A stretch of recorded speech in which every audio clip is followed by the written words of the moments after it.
ఇట్లా మనం ఇక్కడ ఏ డేటా అయితే పంపిస్తున్నామో ఆ డేటాని రెస్పాన్స్‌లో తెచ్చుకుంటున్నాం. రెస్పాన్స్‌గా వస్తుంది మనకి. ఓకే. అదే నేను ఈ బాడీ పార్సర్ అనేది యూజ్ చేయకపోతే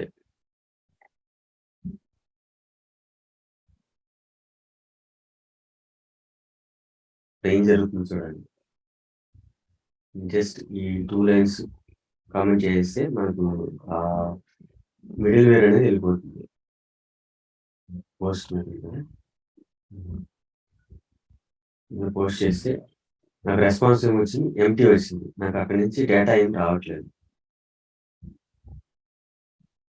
ఓకే. బికాస్ ఇక్కడ ఈ బాడీ పార్ట్స్‌లో మనకు ఆ డేటా లేదన్నమాట. ఓకేనా?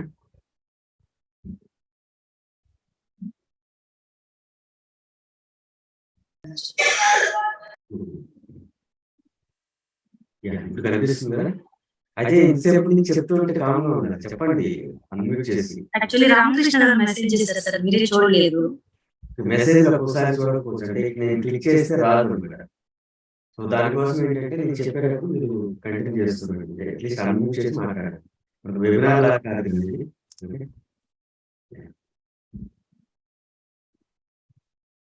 ఇందులో నాకు రౌట్ సేమ్ ఉంటుంది. కానీ దాన్ని ఎలా డిఫరెన్షియేట్ చేస్తున్నానంటే ఏదర్ పారామీటర్స్‌తో కానీ లేదంటే మెథడ్స్ ద్వారా కానీ మనం డిఫరెన్షియేట్ చేయొచ్చు అన్నమాట. ఒక డిఫరెంట్ ఫంక్షనాలిటీ రాసుకోవచ్చు. గెట్ మెథడ్‌కి ఈ యూఆర్ఎల్ ఉంది.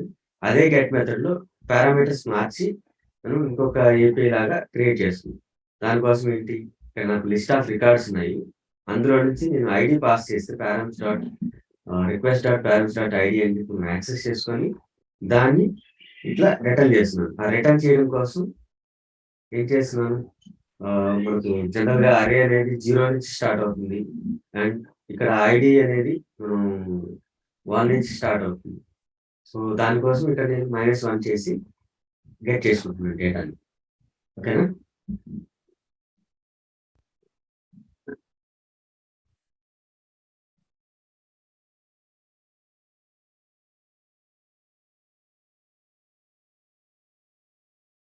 తర్వాత పోస్ట్ మెథడ్ గురించి చెప్తున్నాను. ఈ పోస్ట్ మెథడ్‌లో ఏంటంటే ఇక్కడ రిక్వెస్ట్‌లో ఉన్న డేటాని తెచ్చుకోవడం కోసం మనకు ఇంకొంచెం ఎక్స్‌ట్రాగా స్క్రిప్ట్ రాయాల్సి ఉంటుంది. దానికి ఏంటంటే మిడిల్ వేర్ అనేది యూజ్ చేసి ఫస్ట్ బాడీ పార్సర్‌ని తెచ్చుకుంటున్నాం. బాడీ హైఫన్ పార్సర్ అని చెప్పని ఒక లైబ్రరీ ఉంటుంది.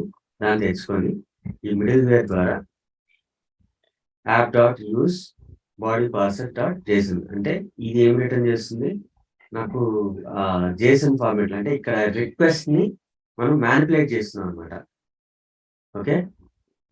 ఈ యాప్ డాట్ యూజ్ ద్వారా